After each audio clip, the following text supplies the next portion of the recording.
Warahmatullahi wabarakatuh. Selamat siang para hadirin pejuang kompeten. Saya ucapkan selamat datang dan selamat bergabung di acara GNIK Bogor Virtual Seminar and Sharing Session seri ke-20.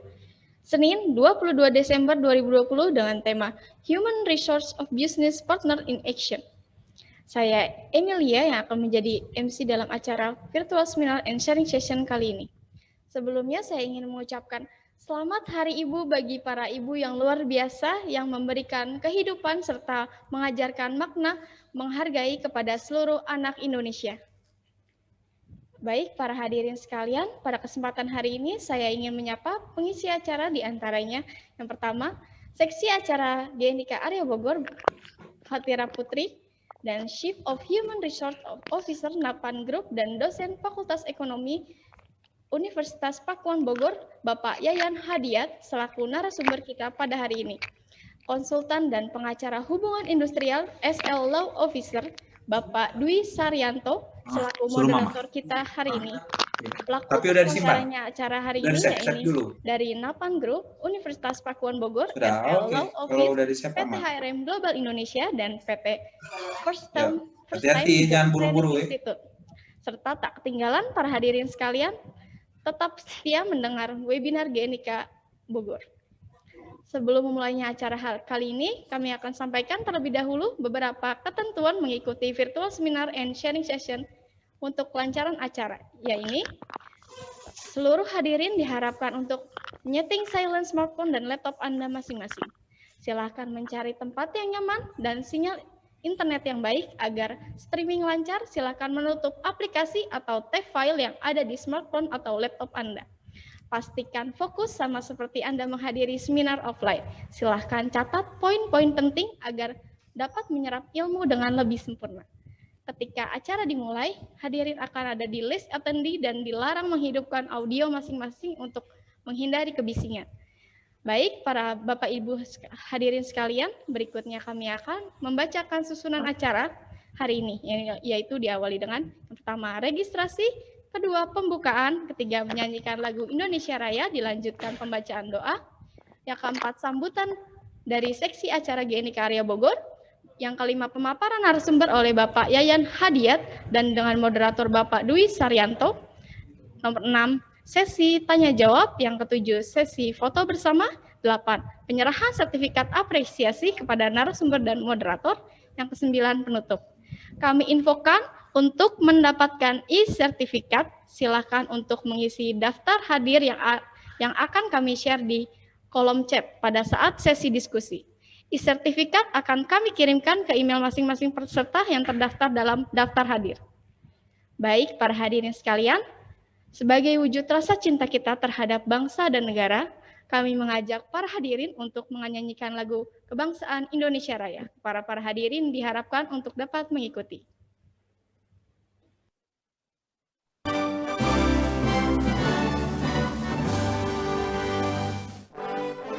Indonesia tanah airku, tanah tumpah darahku.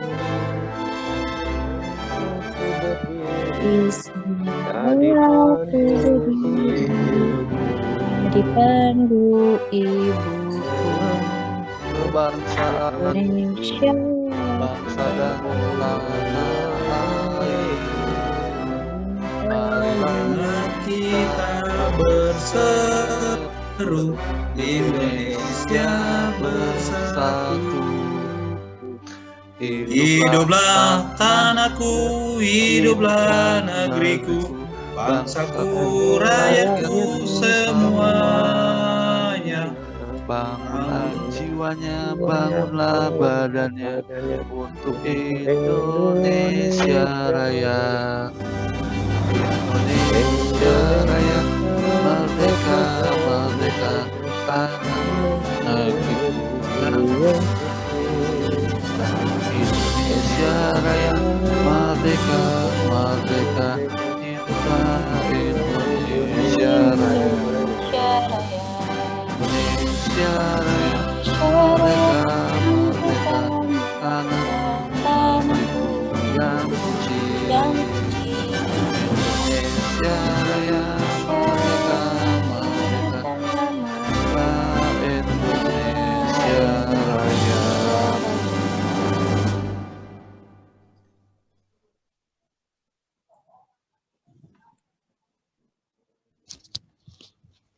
Baik, lanjut ke acara berikutnya yaitu pembacaan doa. Mari kita bersama-sama berdoa secara mandiri sesuai dengan keyakinan dan kepercayaan masing-masing. Berdoa dimulai.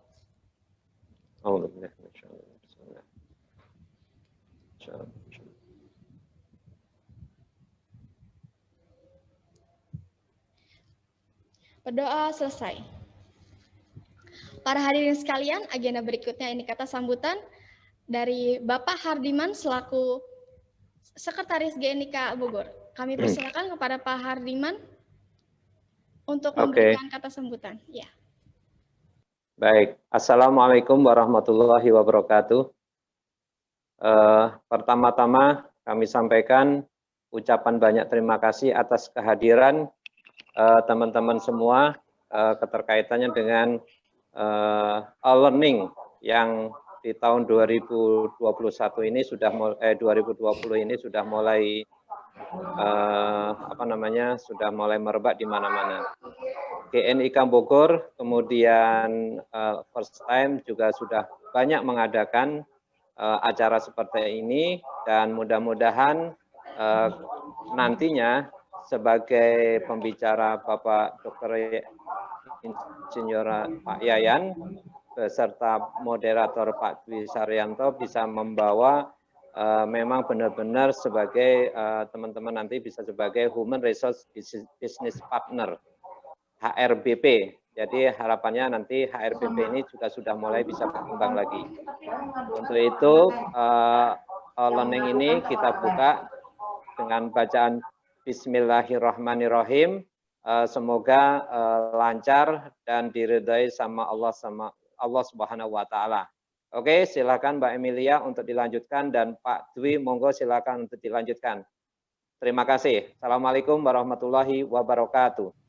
Waalaikumsalam warahmatullahi wabarakatuh. Terima kasih kami ucapkan atas kata sambutan dari Pak Hardiman. Baik, para hadirin sekalian, kini tiba masuknya ke acara utama, yaitu pemaparan materi dan diskusi. Sesi pemaparan materi dan diskusi akan dipandu oleh Bapak Dwi Saryanto. Sebelumnya kami akan membacakan CV moderator kita pada hari ini. Nama lengkap Pak Dwi Saryanto, SA MBA. Beliau mengenyam pendidikan sarjana hukum di Universitas 17 Agustus 1945 di Semarang dan melanjutkan Magister Administrasi Bisnis di IPNI Jakarta. Selanjutnya beliau mengawali karir pada tahun 1998 dan sampai tahun 2000 sebagai maintenance SSH di PT Mutikasra Investama, dan pada tahun 2000 sampai 2008 sebagai IR Section Head di PT Polindo Sindo Eka Perkasa. Pada tahun 2008 sebagai HR Superintendent di PT Sinar Kalimantan Gemilang Mini. Dan pada tahun 2009 sebagai HR Manager di Hotel Suta Raja. Dan pada tahun 2009 beliau juga menjabat sebagai HR Manager di BPR Mandiri Arta Abadi. Pada tahun 2010 hingga sekarang beliau menjabat sebagai HR Operation Director PT Pembina Hyose Industri, dan pada tahun 2010 hingga sekarang beliau menjabat sebagai Co-Founder and HR Director PT Imara Internasional, dan dari 2014 hingga sekarang beliau sebagai Founder BSA Advocate and HR Consultant. Selanjutnya acara akan kami serahkan kepada moderator, kepada Bapak Dwi, kami persilahkan. Baik. Terima kasih Mbak Emilia, luar biasa ini ya MC kita hari ini. Mudah-mudahan memberikan kecerahan kita di siang hari ini sampai sore barangkali nanti ya. Sebelumnya Bapak Ibu para pejuang kompeten ya, para pejuang kompeten, Assalamualaikum warahmatullahi wabarakatuh. Selamat siang, salam sejahtera untuk kita semuanya. Wabil khusus kepada para petinggi dan jajaran dari GNIK, baik yang pusat maupun Jawa Barat, kemudian di Bogor, kemudian juga wabil khusus kepada para ibu-ibu yang luar biasa. Selamat Hari Ibu hari ini. Mudah-mudahan segala pengorbanan dan segala karyanya memberikan keberkahan dan mendapatkan imbalan yang luar biasa untuk kita semuanya. Bapak Ibu, para pejuang kompeten, salam kompeten, ya, salam kompeten. Hari ini luar biasa sekali, Bapak Ibu. Senang rasanya, bahagia rasanya bisa berada di tengah-tengah Bapak Ibu semua para orang-orang yang luar biasa di bidangnya masing-masing, khususnya di HR gitu ya, kompeten. Dan luar biasa pada hari ini kita akan diskusi bareng, kita akan mendapatkan satu paparan pencerahan gitu ya, terkait dengan kita sudah sering sekali mendengar yang namanya Human Resource Business Partner. Mungkin kita sudah sering mendengar itu, bahkan juga sudah sering mengucapkan itu gitu ya. Mulai dari transisinya HR memang luar biasa ya. Dari yang namanya awalnya personalia, kemudian ke human resource, kemudian ada ke yang nyebut human resource and development, kemudian masuk menjadi human capital, dan yang terakhir ini, yang di awal ini adalah kita sudah menjadi human resource business partner. Tapi apa itu human resource business partner? Mungkin di antara kita juga belum semuanya kita care, belum semuanya mungkin teraplikasi gitu ya.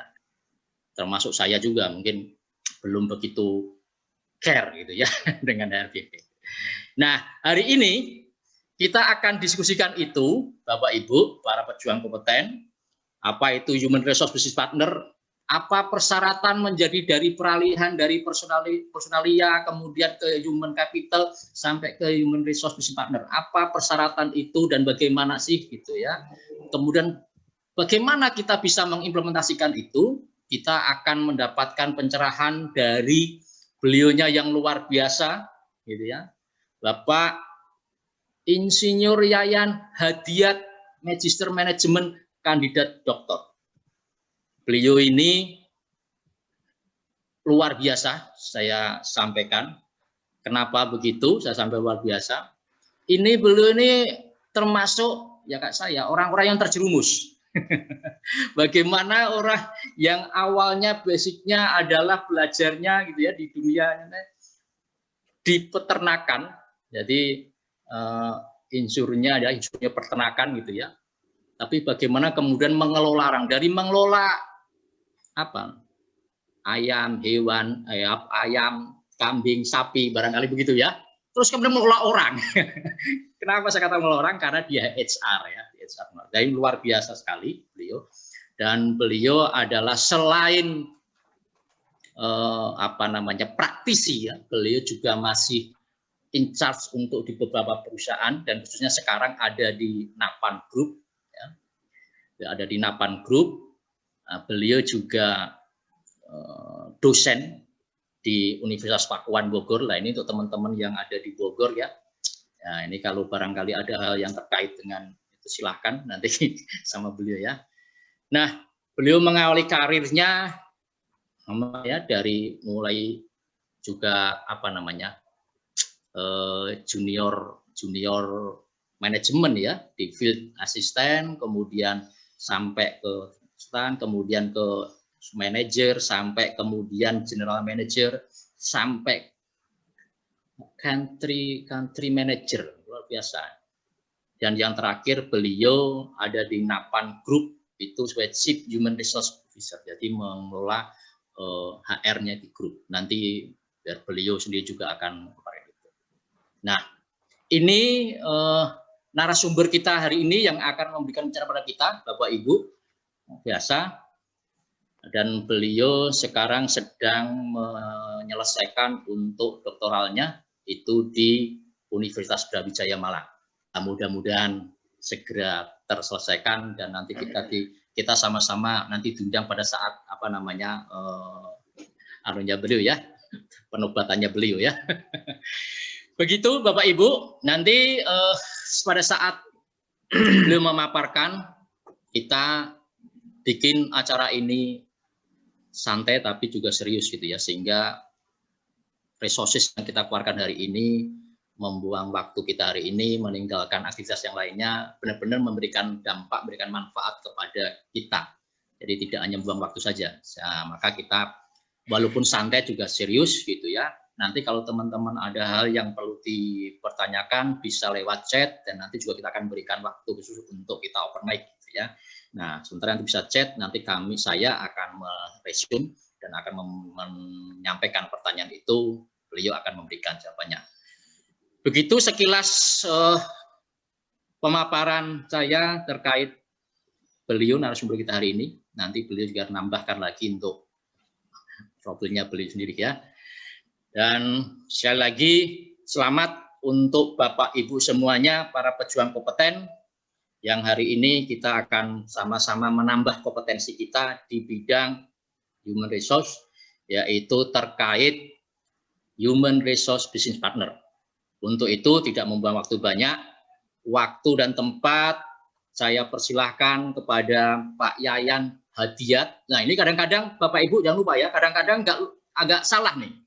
Kalau yang biasa itu kan Yayan, biasa itu kan Hidayat gitu ya, Hidayat. Nah, ini balik ya, bukan Hidayat ya. Kalau orang Jawa itu Hidayat, tapi beliau asli lahirnya beliaunya Betawi ya, Hadiat. Nah, silahkan Bapak Yayan untuk share materinya. Saya akan mencatat nanti kalau ada pertanyaan. Silahkan Pak Yayan. Waktu tempat saya persilakan. Baik. Bismillahirrahmanirrahim. Assalamualaikum warahmatullahi wabarakatuh. Selamat siang, salam sejahtera, dan salam sehat untuk kita semua.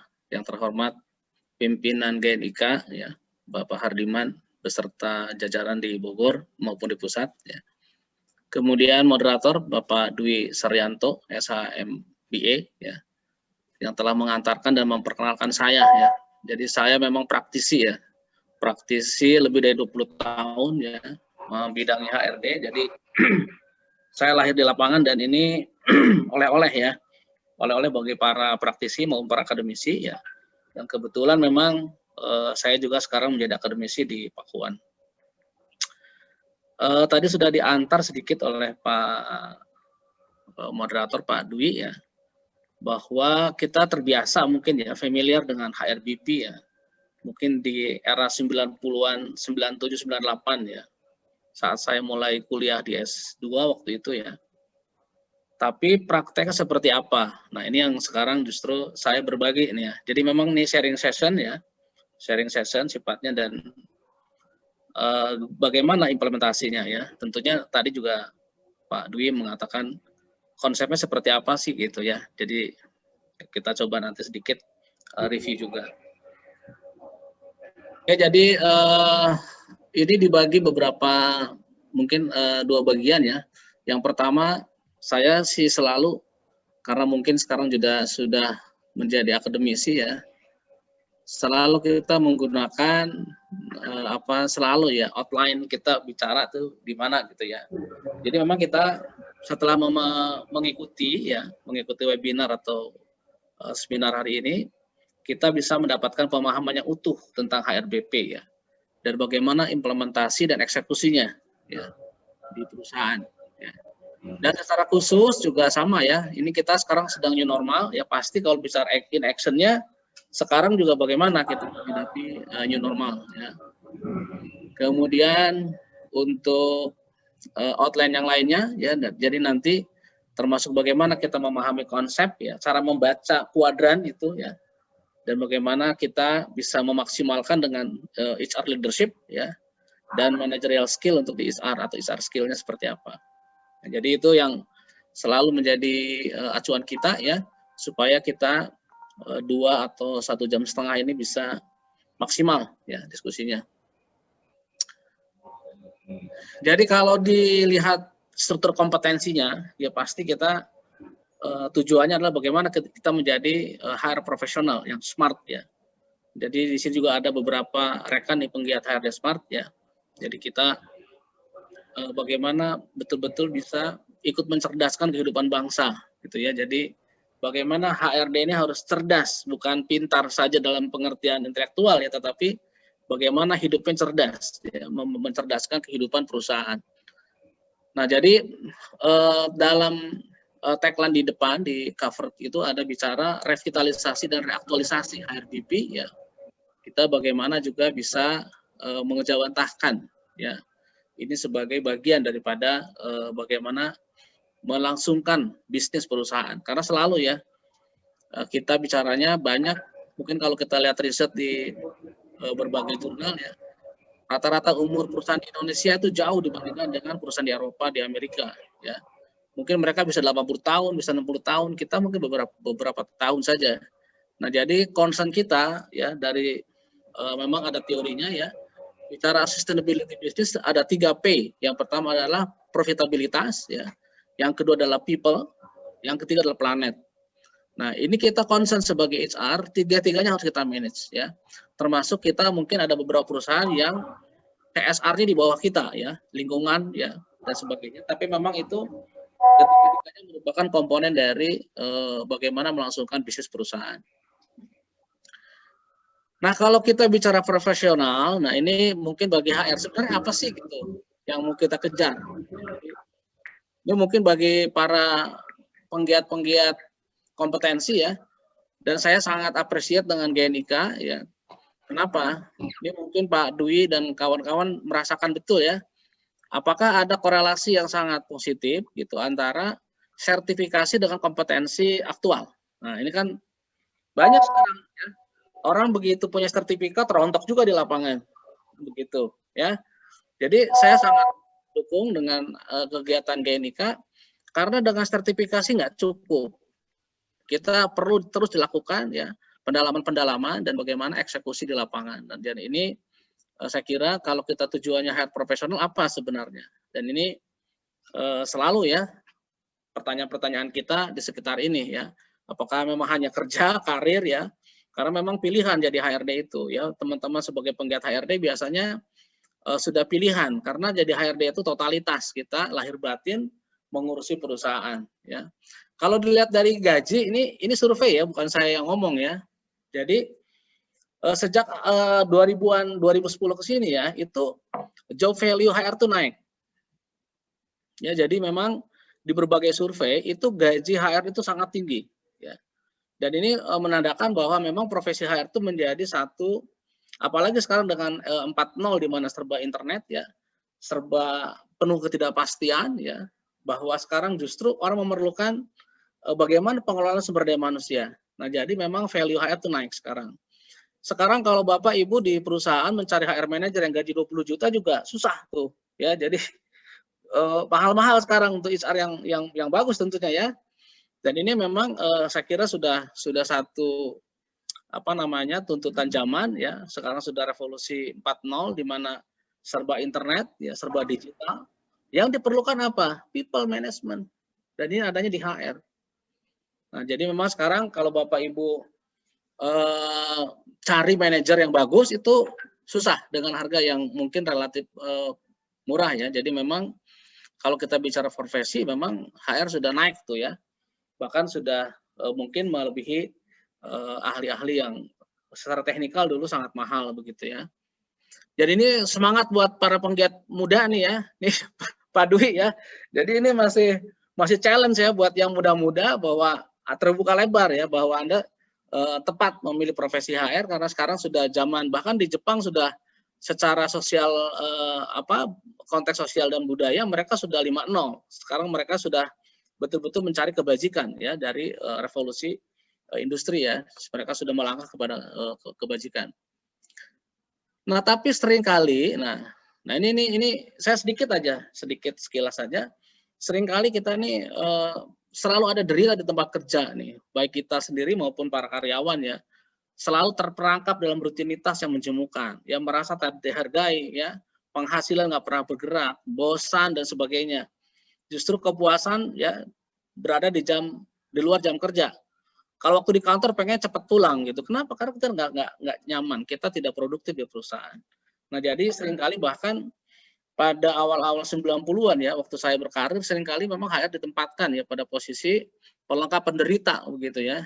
Ini kenapa munculnya HRBP itu mungkin di Indonesia menjadi jawaban ya, karena awal-awal seperti itu, masalah dikasih ke HRD begitu ya. Tetapi kalau ada project improvement ya, kemudian ada proyek-proyek baru, itu HR jangan dilibatkan.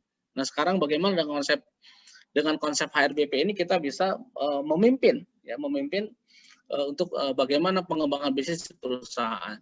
Itu biasanya masalahnya dari kita sendiri ya, motivasinya sangat temporary ya karena dari luar. Sekarang bagaimana kita menggerakkan motivasi itu sebagai generator set di dalam diri kita. Nah, itu hanya bisa dilakukan manakala kita punya misi yang kuat. Kenapa kita memilih HR? Nah, jadi ini paling penting buat kita adanya keutuhan jiwa. Nah, ini yang di banyak penelitian ya di Indonesia maupun di luar negeri, ternyata memang kemampuan kita mengelola 4 aspek dalam hidup kita ini adalah bagaimana mengelola tubuh, ya, pikiran, hati, dan jiwa. Tubuh itu bicara butuh dan ingin. Pikiran itu bicaranya adalah pikiran negatif dan positif, gitu ya.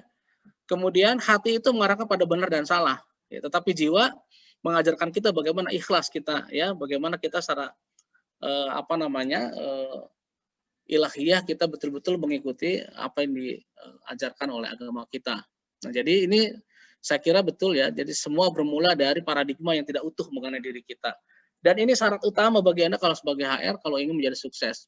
Kalau HRBP itu konsep dan tools, tetapi yang paling utama adalah bagaimana kita memiliki kepribadian yang utuh sebagai manusia. Nah, kalau kita lihat seperti ini ya, dan ini adalah ada di bukunya Stephen Covey ya. Jadi bagaimana kita memiliki 4 ini ya, sebenarnya bagaimana untuk bertahan hidup, saling menyayangi ya, belajar dan bertumbuh ya. Dan bagaimana kita bisa meninggalkan nama baik kan begitu. Karena pada dasarnya manusia itu kan sebenarnya sama ya. Bagaimana semua orang mencari jalan pulang yang baik ya kepada dunia nanti kan begitu.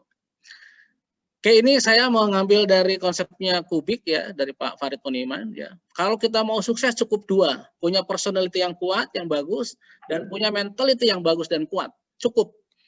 Ya, tetapi banyak kan sekarang buktinya ya, orang-orang yang sukses itu terperangkap pada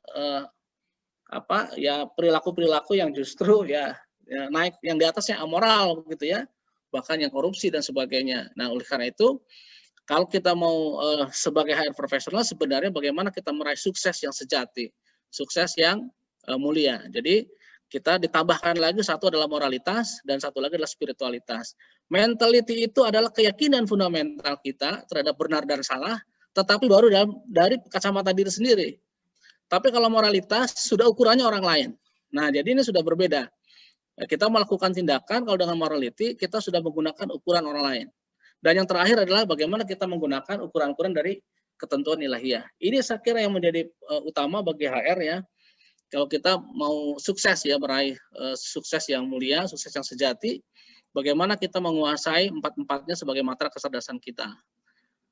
Yang kedua, nah saat COVID sekarang ini ya, ini memang betul-betul kita sudah ditarik nih, mungkin 10 tahun yang akan datang nih ditarik sekarang nih. Ya, jadi kita dipaksa betul ya.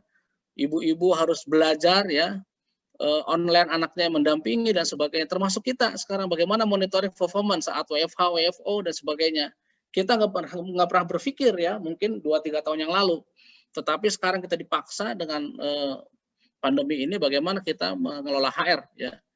Dan tetap utamakan kesehatan dan keselamatan ya. Yang kedua, nah produktivitas ini bagaimana kita monitoringnya, bagaimana kita menjaga kinerja perusahaan. Saya kira itu mungkin dan sekarang justru ini yang sekarang terjadi ya, COVID-19 ini betul-betul kill everything. Semua itu porak-poranda ya. Yang namanya teori-teori formulasi strategi ya mungkin sekarang perlu dipikirkan ulang ya. Kalau dulu mungkin kalau bicara kita dalam formulasi strategi, bagaimana kita menganalisis industri ya, misalnya suatu industri perhotelan. Dulu saingannya mungkin hotel bintang 5 dengan bintang 5. Sekarang kan tidak lagi, saingannya bisa dengan Zoom, dengan Google Meet, ya, betul-betul sangat luar biasa ya. Oleh karena itu, pada saat pandemi ini, HR lah harus muncul. Ya, bagaimana kita tetap bisa menjaga para pengusaha ini untuk tetap melaksanakan bisnisnya ya, dalam kesulitan. Bagaimana kita menjaga karyawan juga tetap bisa produktif. Nah, jadi dengan hikmah di balik pandemi ya, kita ditarik nih 10 tahun yang akan datang sekarang nih kejadiannya ya. Mungkin di Jepang udah 20 tahun yang lalu kalau kita bandingkan ya, mereka sudah seperti ini, tapi sekarang kita dipaksa dengan pandemi. Jadi kita masuk kepada industri 4.0 yang serba internet, ya semua terhubung secara networking by internet ya, dan kita betul-betul bagaimana mengelola orang sebagai pengurus atau HRD di perusahaan. Kalau kita di safety, mungkin kita mengelola resiko ya, tetapi kalau di HR kita sudah mengatasi krisis nih, kita masuk ke krisis, bagaimana ancaman bagi perusahaan ya. Yang mungkin nih Pak Dwi kan misalnya di hukum ya, bagaimana Pak kalau saya sekarang boleh nggak upahnya misalnya tidak penuh dan sebagainya, itu kan semua tantangan buat HRD ya. Bagaimana menerjemahkan relaksasi yang diberikan oleh pemerintah misalnya dan sebagainya, karena kita memang betul-betul menangani krisis di perusahaan karena adanya pandemi. Produksi mungkin hanya 50%, di hotel okupansi hanya 12%, 10%, bahkan 2 bulan pernah 0 misalnya. Ini bagaimana pengupahannya? Nah, jadi memang ini dituntut ya. Sebelum kita bicara HRBP ya, saya kira sekarang kita bagaimana sih melangsungkan ya bisnis perusahaan ini secara baik dulu dalam keadaan new normal ya dari proses pandemi ini. Kalau kita lihat pergerakan dari industri ya, ini kan kita sekarang sudah 4.0 ya. Sebenarnya kan memang revolusi pertama itu munculnya banyak temuan-temuan ya di tahun abad 17-18 ya, dan itu bisa kemudian melahirkan revolusi industri dan di situ mulai muncul ya problem HRD ya. Jadi ketika dibutuhkan banyak orang ya karena ada produksi massal dan sebagainya, maka terjadi kekurangan tenaga kerja ya. Sektor industri kekurangan tenaga kerja mengambil dari sektor lain, dari pertanian, dari buruh dan sebagainya. Sehingga muncullah di situ pelatihan-pelatihan, muncul di situ ada konsep-konsep perburuhan dan sebagainya yang akhirnya sampai ke 4.0 sekarang ya. Dan bahkan pada tahun 1925, 27 sampai 35 itu ada studi di Horton ya, itu tentang human relation. Justru bahwa produktivitas itu ya, ini kan sebenarnya studi yang tidak diharapkan tetapi ditemukan gitu ya. Mereka meneliti iluminasi ya dari scientific management tentang bagaimana desain ruangan, kemudian iluminasi, luxury lampu dan sebagainya. Ternyata tidak signifikan itu terhadap productivity. Justru mereka menemukan itu adanya faktor human relation ya di dalam meningkatkan productivity. Akhirnya Elton Mayo dan kawan-kawan dari Harvard melanjutkan tuh dari 1929 sampai ke 1935. Disitulah mulai muncul yang namanya psikologi industri dan organisasi berkembang. Nah, jadi kita juga sebagai HRD kita harus tahu bahwa sejarah perkembangan sampai 4.0 sekarang ini di mana peran HRD. Dan sekarang sudah berubah ke 4.0 dan kita perlu masuk ya. Jadi kita satu tetap fokus pada bisnisnya, kita bagaimana menjaga kinerja dan produktivitas, dan bagaimana kita sebagai bisnis partner. Nah ini, jadi kenapa sedemikian penting HRD, bahwa dengan semuanya serba internet, nah bagaimana kalau gitu orang-orang bekerja? Nah sekarang bagaimana dengan digitalisasi ya? Kalau kita lihat perkembangannya kan pertama manual, 2 digitalisasi, yang ketiga transformasi sekarang. Nah jadi tugas HRD sekarang berikutnya setelah 4.0 ini adalah bagaimana kita melakukan transformasi organisasi dengan bantuan digitalisasi ya. Banyak perusahaan sekarang sudah melakukan WFH secara permanen. Bahkan sekarang ada perusahaan ya di Jakarta yang sudah betul-betul mempermanenkan WFH. Jadi mereka yang tadinya sewa 3 lantai 9 miliar gitu ya, mereka harus sewa gedung, sekarang cukup 1/4 aja, 1/4 lantai gitu ya, yang hanya ruang-ruang meeting, mereka hanya bertemu sebulan sekali. Ini transformasi ini yang dilakukan oleh perusahaan dengan berani mereka melakukan. Untuk apa saya bayar gedung? Untuk apa saya bayar ruangan seluas ini? Kalau ada orang bekerja di kantor, pasti ada pantry, ada office boy, pasti ada tempat pot bunga, udah pasti banyak itu yang utilitas umumnya. Mereka harus bayar per meter sekian dolar. Nah jadi sekarang HR itu betul-betul berperan sekarang bagaimana tetap bisa melangsungkan bisnis perusahaan dan HR harus tampil sebagai leader. Bagaimana menjadi partner ya bisnis bagi perusahaan. Nah, kalau bicara HRBP, sebenarnya ini adalah istilah yang sudah lama ya. Ini sudah dijurnalkan oleh Dave Ulrich tahun 97 ya. Nah, ini saya definisinya penting buat kita para praktisi HRD ya. HRBP adalah profesional HR. Nah, jadi profesional yang berpengalaman. Nah, ini. Jadi seringkali saya interview para manajer ya. Kalau saya rekrut HRD manager, misalnya berapa tahun ada HRD manager? 14 tahun, Pak. Coba jelaskan ini. Coba jelaskan itu. kandas juga, Pak. Ya, jadi Anda harus bisa bedakan, kita harus bisa bedakan antara work service, masa kerja, dengan experience. Experience itu adalah getting knowledge and skill. Bisa jadi mungkin dia 3 tahun, 4 tahun, tapi luar biasa di pengalamannya, gitu, segudang pengalamannya.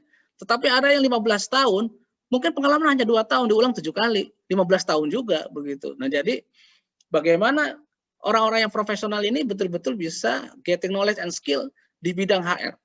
Nah, jadi bagi Anda para pemula nih, mungkin bagi para praktisi yang baru menduduki di HR, Anda jangan ragu-ragu turun ke lapangan, betul-betul getting knowledge and skill. Bagaimana konsep-konsep HR itu betul-betul diimplementasikan di perusahaan. Dan ujungnya harus meningkatkan profitabilitas. Nah, jadi kalau kemarin mungkin dengan pendekatan yang lama gitu ya, di personal management, kita mengurusi orang aja, orang masuk, ya diseleksi, kemudian gajinya berapa, ya, kalau kurang skill ditrainingkan, itu manajemen iya, tapi masih personal management, ya. Kemudian bergerak lagi kepada HR management. HR management berubah, kenapa? Bagaimana memfungsikan HR align to the business strategy. Kita betul-betul mensupport, ya. Bagaimana semua fungsi-fungsi HR diarahkan pada strategi bisnis perusahaan. Ternyata bergerak lagi tuh dengan human capital. Nah, jadi sekarang tuh HRD harus terus bergerak nih, dan bagaimana tuh di lapangan implementasinya. Kalau sekarang namanya human capital, itu sudah berubah perspektifnya. Sama-sama pabriknya, sama-sama perusahaannya, tapi perspektif yang berubah. Ya, bagaimana kita betul-betul menjadikan karyawan sebagai investor di perusahaan. Dia harus menginvestasikan intelektualnya, dia harus investasi sosial capitalnya, dan harus muncul pada revenue perusahaan. Itu bagaimana mengukurnya. Ini tugas Anda, tugas kita semua sebagai praktisi. Dan ini nanti mungkin bagi para praktisi, mulailah Anda lakukan betul-betul, ya, lakukan. Ya, jadi dicoba, lakukan, dan bagaimana kita bisa bergaining menjadi posisi, menjadi penentu di perusahaan. Ya, jadi sebagai partner bisnis kita harus bekerja di -1, ya, maksimal -2 lah dari BOD. Bahkan kita harus masuk di ruang BOD, kita bicara tentang bisnis dan bagaimana tentang people management. Dan ini Anda harus raih itu. Kalau HRD hanya di belakang, ya, jarang diajak meeting gitu ya, Anda harus positioning, ya, harus ciptakan bagaimana Anda bisa memposisikan sebagai partner bisnis perusahaan, gitu ya. Ya, jadi sebenarnya sudah lama sekali ini, dan bagaimana sebenarnya kita merevitalisasi kembali, ya, untuk menguasainya. Satu, untuk HRBP, satu, pahami bisnisnya. A sampai Z kuasai proses bisnisnya. Apa sih sampai bisnisnya? Jadi seperti itu. Banyak kita begitu bisnisnya diajak bicara, nggak nyambung nih, HRD tidak bisa smart. Bahkan kita harus tahu persis bagaimana itu dari sisi bisnisnya. Industrinya bagaimana, kita harus masuk, ya. Kalau tools mengenai HR, itu memang sudah kewajiban kita, ya. Kita sebagai HR pasti fungsi-fungsi HR harus bisa lah. Recruiting, selection, dan sebagainya itu harus di tangan kita tuh. Harus bisa kita kuasai, ya, bagaimana itu menjadi tools, ya. Bisa betul-betul kita praktekkan. Tetapi nomor 1 menjadi HRBP, bagaimana kita menguasai understanding the business-nya itu. Itu yang paling penting, ya. Jadi banyak sekali, ya, kalau Anda di industri perguruan tinggi, kuasai bisnisnya, bahwa ini dunia akademik. Kita harus kuasain. Ya. Di industri manufaktur bagaimana? Manufacturing kita kuasai. Ya, kalau saya misalnya memfasilitasi di dalam, nanti saya ceritakan dalam 4DX di perusahaan, saya betul-betul tanya itu kenapa begitu, kenapa begini. Jadi kita sendiri harus melihat, ya, harus memimpin bagaimana kita mereview performance, ya. Kalau selama ini kan HRD kadang diajak, kadang-kadang enggak. Sekarang enggak, saya menentukan meeting. Ini kenapa merah? Kenapa? Karena kita berkepentingan. Kalau perusahaan ini growth, perusahaan ini ada untung, saya bisa bagi bonus buat karyawan, gitu ya. Jadi memang untuk situ, ya. Nanti di dalam konsep HRBP kita bahas. Jadi memang HRBP itu bagaimana memastikan seluruh kebijakan dan prosedur perusahaan SDM harus betul-betul align, ya, dengan tujuan bisnis perusahaan. Kita harus masuk betul-betul kepada bisnis perusahaan. Jadi kita kalau HRBP memang bicaranya big picture, ya, tentang bagaimana mengelola perusahaan, ya, dibandingkan kita hanya bicara rutinitas. Karena sekarang semua bisa diganti dengan mesin, beberapa pekerjaan yang teknikal klerikal. Transaksi-transaksi HR sudah bisa dilakukan dengan HRIS, dengan HRMS, dan sebagainya. Nah, bagaimana kita bicara sudah sekarang big picture pada bisnis perusahaan. Ini bukan ngawang-ngawang, saya kira nanti saya akan berikan contoh-contoh, ya, dan ini saya sudah lakukan di beberapa perusahaan sejak saya berkarir ya. Jadi saya kira apa yang ditulis oleh Pak Ulrich ini ya, saya ambil dari YouTube ya. Memang ada disruption yang kita betul-betul harus berubah paradigma kita ya. Yang pertama hire outside in. Kalau dulu kita in out gitu ya. Jadi kita tuh bagaimana menciptakannya buat customer kita. Jadi kita betul-betul sebagai HRD training orang ya, bagaimana melatihkan orang supaya bisa memenuhi kebutuhan customer. Sekarang nggak dibalik. Jadi sekarang outside in, bagaimana kita paham customer, paham pasar, sehingga kita masuk, kita harus rekrut siapa, gitu. Kita harus melatihkan apa buat mereka. Nah, jadi ini paradigma ini yang sangat penting buat kita, ya. Bagaimana kita bisa merubah paradigma dari in out menjadi outside in. Jadi kita betul-betul mengelola HR dari luar, ya, perspektif luar ke dalam, dikelola supaya mereka bisa menservis customer. Yang kedua, HR analytic. Nah, ini sekarang. Kita punya data banyak sekali di HRIS, dari ERP, dari kita punya HRIS dan sebagainya, tetapi kita apakan itu? Apakah hanya deskriptifkan dengan persen, dengan rata-rata begitu ya? Sekarang kita harus masuk ke HR analytic. Bagaimana kita membuat kajian-kajian model untuk prediktif, ya, yang kita bisa membuka peluang masalah di depan itu bisa dikaji hari ini, ya. Bagaimana kajian-kajian tentang sikap kerja, tentang misalnya kinerja dan sebagainya, bisa dilakukan dengan HR analytic. Dan nanti pada HR teknologi kita harus menguasain. Kita betul-betul harus menggunakan digitalisasi. Saya kira nanti sampai yang lain pun ini ya saya highlight saja. Tetapi memang intinya pelajarannya bagaimana kita bisa menjadi HR business partner, bisa meningkatkan kapabilitas organisasi dan bisa memimpin organisasi dengan HR. Nah ini kalau kita bicara manajemen talent, karena di sini ada manajemen talent yang paling kanan ini ya. Sebenarnya seperti Got Talent. Apa sih yang kita waktu nilai? Ya, waktu kita menonton American Got Talent, yang kita nilai apanya? Kan begitu.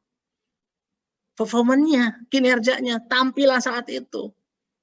Dan di belakangnya kenapa ternyata? Di belakangnya ternyata training setiap hari 3 jam dia. Orang yang begitu hebat main piano, ya main biola, 3 jam sehari. Nah di belakangnya itu HRD itu. Jadi di belakangnya kita harus betul-betul namanya ada reservoir. Bagaimana kita mau melakukan ya talent development supaya waktu tampil itu betul-betul menjadi talent yang bisa di-generate menjadi revenue bagi perusahaan.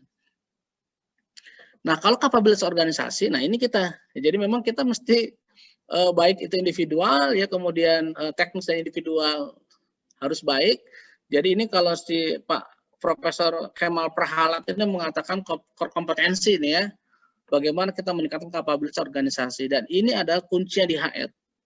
Banyak perusahaan mengalami pasang surut ya, karena memang problem di kapabilitas organisasi yang di dalamnya adalah orang. Bagaimana pengelolaan orang atau manusia. Ini silakan dipelajari ya. Jadi yang ada beberapa dimensi ya dari HR business partner lakukan belum ya. Dari nilai tambah HR apa sekarang ya, kita bisa nggak melakukan namanya functional excellence ya untuk outside in, ini sudah dilakukan belum ya. Kemudian konteks HR kita review nggak dengan pestel ya dengan dan sebagainya. Untuk stakeholder kita apakah masih internal, apakah kita sudah fokus kepada eksternal dan sebagainya ya. Kemudian juga dari sisi leadershipnya bagaimana ya, kita masih betul-betul in gitu atau sudah outside in ya, kita memimpin untuk customer. Kemudian dari strategi HR, sudah bertanya belum bagaimana kita ya, organisasi HR-nya betul tidak dan sebagainya. Ini saya kira hanya checklist saja bagi kita. Kalau kita ingin menerapkan HRBP, kita sudah sampai di mana gitu ya. Ini adalah kunci dari memahami HRBP. Nah, jadi ada 4 kuadran. Ini selalu kalau manajemen 4 kuadran gitu ya, paling mudah gitu ya. Jadi kalau kita perspektifnya adalah strategik ya, fokus kepada strategik, tetapi bicaranya proses, maka HR harus menjadi strategic partner. Ya, jadi cara bacanya begitu. Yang kedua, kalau kita bicaranya day to day operation, tetapi kita fokus kepada proses, maka kita harus menjadi administrative expert di perusahaan. Kalau kita fokusnya pada strategik tapi bicara orang, maka kita harus jadi agent of change buat perusahaan. Ini hanya 4 kuadran ini sebenarnya HRBP. Dan bagaimana kalau kita fokusnya adalah day to day operation dan bicaranya fokusnya kepada orang, maka kita bagaimana menjadi employee champion, bagaimana kita memberhasilkan karyawan. Ya, jadi itu sebenarnya dari fungsi HRBP dari 4 kuadran. Nah, yang pertama ya, strategic partner. Ini seringkali kita ini tidak dilibatkan atau tidak melibatkan diri dalam urusan strategik. Harusnya sebagai partner strategik kita harus develop and align strategi bisnis to the HR strategi. Itu harus masuk itu. Kita harus membantu manajer juga dalam problem solving organization. Harus contribute. Ini saya berikan contoh misalnya ya. Kalau kita sekarang perusahaan kita di mana ya, di siklus industrinya ya. Bagaimana kebijakan-kebijakan perusahaan. Nah, sekarang kalau life cycle-nya di industri, di perusahaan sekarang kita bicara siklus hidup perusahaan. Kalau kita perusahaannya adalah growth, itu bagaimana kebijakan kita? Rekrutmennya bagaimana? Ya, bagaimana kita mendevelop compensation and benefit-nya? Jadi betul-betul ini sudah disetangkupkan, diselaraskan dengan bisnisnya. Jadi kalau kita masuk ke perusahaan, Anda kaji dulu ini perusahaan berapa tahun umurnya. Ya, dari sales, dari growth itu kita sampai di mana. Jadi kita bisa lihat ya, jadi posisi perusahaan apakah sudah mature, apa tend to declining, ya turun, berarti kita bagaimana kebijakan perusahaan. Nah, jadi sebagai HR, kalau kita bicara strategik, ya kita harus masuk kepada bagaimana kita betul-betul develop and aligning the strategy to the HR strategy. Ini yang paling penting ya. Kemudian yang kedua, ini contoh saya berikan begini ya, saya pernah mengalami tahun 2014 ya ketika menangani marmer ya, perusahaan di pabrik marmer. Jadi ketika itu ada kesulitan, kenapa? Mandornya sering pulang Pak, sering nggak masuk, kenapa? Bayarannya telat, kenapa bayaran telat? Ya karena tagihannya Pak katanya telat, kenapa tagihan telat? Jadi sebenarnya ada soal teknis, kita harus masuk.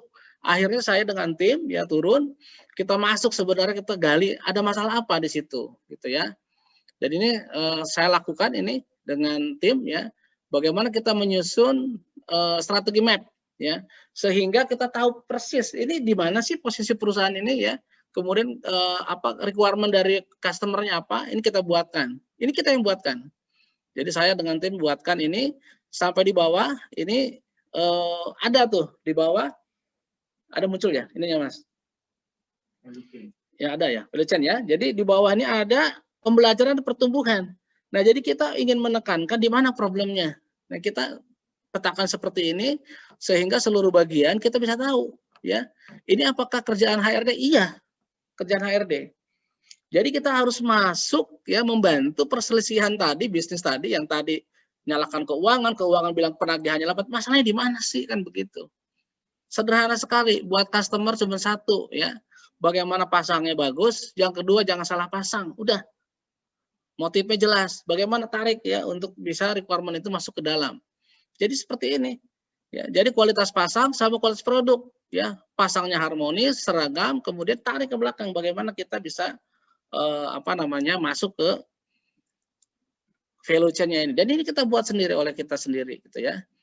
Jadi ini saya kira penting buat para HRD ya, jangan sampai kita gitu ya sudah masuk ke perusahaan tetapi hanya pelengkap penderita gitu. Kita harus masuk dan harus bisa bantu selesaikan masalah di perusahaan.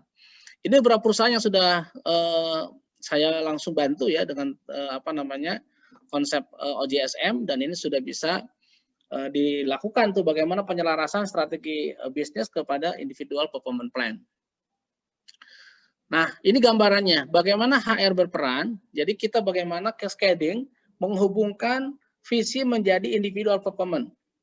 Jadi betul-betul kita alignment sampai kepada tingkat individual. Jadi apa yang menjadi dashboard perusahaan harus menjadi KPI individual. Oke, KPI pasti number. Tetapi kalau kita bicara OJSM, ada objektif, ada goal, ada strategi, ada measure. Harus masuk ruhnya. Karena kalau bicara performance bukan number. Ya, tetapi bisa bagaimana orang melakukannya, apa yang harus dilakukan. Jadi itu harus cascade sampai tingkat individual. Dengan satu sheet Anda harus menyusun sebenarnya OJSM perusahaan apa sih gitu ya. Objektifnya apa, goalnya apa, strateginya apa, measure-nya apa. Inilah yang kemudian di-cascade kepada departemen OJSM atau KPI sampai kepada individual performance plan. Ya. Ini contoh yang saya ambil di perusahaan yang dulu ya. Jadi contoh mereka melakukan discipline of execution. Mereka melakukan monitoring performance, setiap hari mereka harus bahas kenapa merah gitu ya. Setiap hari mereka bekerja dengan data, dengan angka gitu ya. Dan setiap hari mereka harus problem solving. Dan ini gimana peran HR? HR harus masuk sebagai fasilitator. Ya, kita memfasilitasi meetingnya, kemudian kita memfasilitasi bagaimana ini terlaksana untuk bisa direview secara harian. Ini contoh adalah yang dilakukan oleh HR misalnya, bagaimana kita melakukan rumusan bersama. Orang betul-betul ya set up ya, dan bagaimana kita lakukan skill up untuk para supervisor. Dan ini dilakukan oleh HR. Kita trialkan, kita fasilitasikan untuk mereka bisa melaksanakan disiplin execution di lapangan. Karena terkait dengan proses alignment. Ini juga sama. Ini contoh nih, mungkin ada peserta di sini, Pak Randy ini ya. Ini Pak Randy juga sama waktu menangani pabrik terigu misalnya.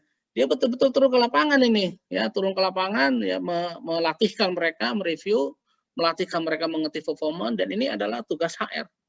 Bukan hanya tugas dari direktur operation atau dari plan manager, tetapi kita memfasilitasi perusahaan bisa menyelenggarakan strategi bisnis di perusahaan.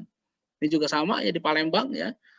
Terus ya semua jajaran direksi turun semua, kita bicara bagaimana kita menurunkan menjadi individual performance plan. Dan ini menjadi motornya adalah HRD. Ya, kita merumuskan, kemudian kita lakukan juga untuk eksekusinya dengan weekly dan monthly meeting. Dan lakukan, dan HR menjadi fasilitatornya. Ini contoh adalah keterlibatan kita ya, pada 2 mingguan ini adalah kita meeting ya untuk manajer. Kemudian monthly-nya kita dengan seluruh jajaran manajemen dan BOD-1 ya. Dan ini kita lakukan bagaimana kita monitoring performance. Ya, jadi ini contoh. Itu yang pertama, menjadi strategic partner. Yang kedua menjadi administrative expert atau kita partner di administrasi. Nah, sekarang apalagi dengan digitalisasi. Kita harus masuk ya supaya bisa create transaksi itu betul-betul secara cepat ya. Digitalisasi dengan menggunakan aplikasi informasi dan teknologi. Kemudian contoh misalnya untuk di administratif. Ini contoh ya, ini yang dilakukan di project improvement, ini di Intinusa nih, ada teman-teman Intinusa ya. Ini juga sama ya, jadi bagaimana kita melakukan contoh ya, bagaimana HRD masuk ya pada proses untuk peningkatan performa perusahaan. Dan ini betul-betul ya, ini adalah contoh bagaimana kita cost down di perusahaan. Seluruh departemen engage ya, kemudian submit project ya. Dalam 1 tahun kita sudah temukan itu ada hidden cost ya. Ada biaya yang betul-betul terselubung yang itu banyak keluar gitu ya. Betul-betul kalau kita turunkan misalnya dari 5 miliar itu hidden cost, 1 miliar tadi turunkan. Dan ternyata ini dengan engage ya, dengan bersama-sama mereka melakukan, ini bisa tercapai tuh ya, dari 1 miliar tercapai 800 juta. Dan ini betul-betul ya kita bisa mendapatkan, dan ini HR harus menjadi pionir ya, menjadi bagaimana menjadi partner buat perusahaan dalam meningkatkan performa maupun dalam efisiensi biaya. Menjadi agent of change juga sama, bagaimana kita creating culture, sharing visi misi ya, kemudian mendevelop company value dan sebagainya. Kita kemudian bagaimana juga bisa membantu manajer untuk bisa menyelesaikan masalah-masalah di lapangan terkait dengan orang. Kemudian mengenai employee champion. Nah ini, jadi kita penting juga bagaimana membangun komitmen, engagement, work ethic dan sebagainya. Termasuk adalah harapan-harapan karyawan. Ini banyak sekali yang sekarang tidak terkanalisasi ya. Akhirnya orang mungkin diselesaikan dengan penyelesaian perselisihan perburuan. Harusnya masuk ke di dalam, dan HR harus menjadi employee champion buat karyawan gitu ya. Jadi intinya dari HRBP adalah bagaimana kita menjalankan 4 ini sebenarnya buat perusahaan. Dan ini harus dilakukan, harus dicoba, dan harus dilatihkan oleh kita. Dan saya sudah buktikan di beberapa perusahaan yang saya lewati, selalu kita bisa menaikkan profitabilitas ya. Selalu karyawan bisa meningkatkan kesejahteraannya. Dari mana? Dari hasil yang kita lakukan sendiri ya. Kalau kita bisa improve misalnya ya, bisa menurunkan hidden cost ya, silahkan. Kemudian dibagi 2 dengan karyawan. Karyawan mendapatkan bonus ya, kemudian dapat insentif performa dan sebagainya.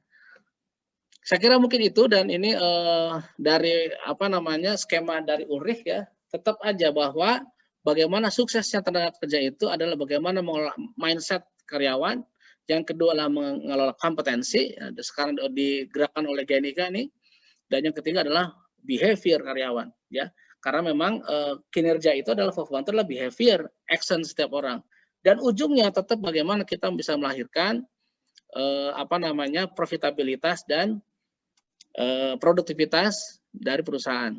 Oke. Dan yang terakhir ini ya, bagaimana menjadi kunci ya, seperti yang digambarkan di awal tadi, bahwa kunci untuk melaksanakan itu adalah leadership skill dan management skill. Bagaimana kita HRBP in action. Nah, jadi kalau teman-teman sekarang menjadi praktisi HR, Anda juga harus belajar tentang bagaimana teori ini berkembang, gitu ya. Jadi kalau kita masih berkutat tentang skema-skema kompensasi, gitu ya, yang unfair dan sebagainya, itu sudah lama sekali, ya. Contoh misalnya di Near East tuh, di Timur Dekat, ya, awal peradaban. Itu bahkan zaman Babilonia sudah ada itu, ya. Tukang batu upahnya berapa, tukang kayu berapa, itu 2000 tahun sebelum Masehi sudah ada. Loh kok kita masih menyelenggarakan misalnya yang sistem yang tidak fair misalnya sebagainya. Bahkan mungkin di awal industrialisasi ya, dengan pendekatan saintifik sudah jelas tuh bagaimana kita menyusun job evaluation, kemudian menyusun job value, ya, menyusun struktur gaji dan sebagainya, sampai kepada bagaimana menyerahkan manajemen imbal jasa. Dan ini contohnya bahwa kalau kita mempelajari, ternyata sudah sedemikian banyak berkembang itu, ya, tentang teori manajemen dan organisasi ini bisa kita pelajari.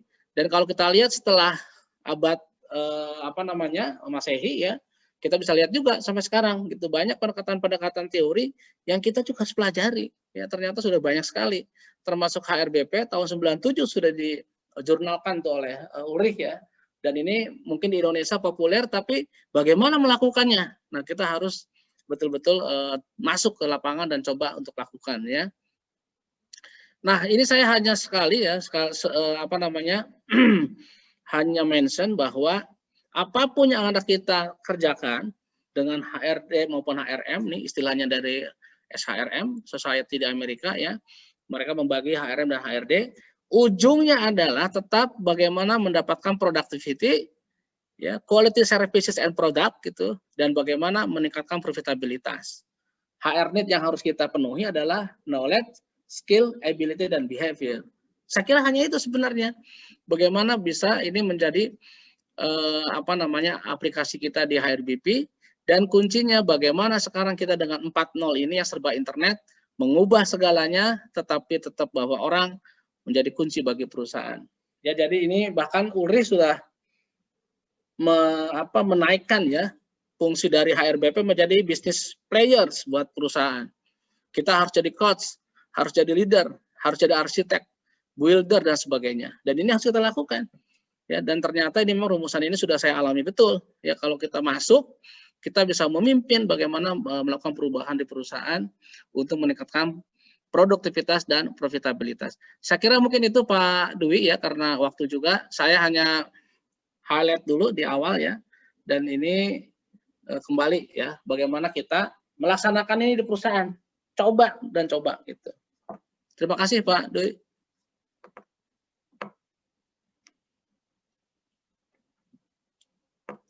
Masih mute Pak Dwi? Mic-nya Pak, nuhun sewu Pak. Ya, baik. Nah, luar biasa. Terima kasih Pak Yayan. Bapak Ibu pejuang kompeten, ini tadi pemaparan dari beliau gitu ya, yang menggambarkan atau memberikan satu pandangan atau menyampaikan suatu konsep HRBP. Nah, sebelum kita kemudian summary dan yang lain, nah, diberikan kesempatan kepada Bapak Ibu para pejuang kompeten ini untuk menggali lebih dalam lagi dengan pertanyaan-pertanyaan gitu ya. Ya kalau bisa pertanyaannya sampai mendetil gitu ya, biar Pak Yayat tadi nggak bisa pulang gitu kan. Harus detail gitu ya. Dan kita semua mendapatkan pencerahan gitu. Ini kesempatan langka. Ini kan susah kita menghadirkan beliau ini ya. Nah, pada saat beliau berdiskusi di sini harus benar-benar kita optimalkan. Ya, silahkan Bapak Ibu, pertanyaannya karena ini tadi saya lihat di chat ya ada yang belum. Nah, silahkan langsung open mic boleh, silahkan. Atau apa raise hand gitu ya, nanti saya unmute atau langsung unmute, silahkan. Ini karena di pertanyaan nggak ada. Saya, Pak. Ya, silahkan. Silahkan Pak Thomas. Silakan. Terima kasih Pak Dwi.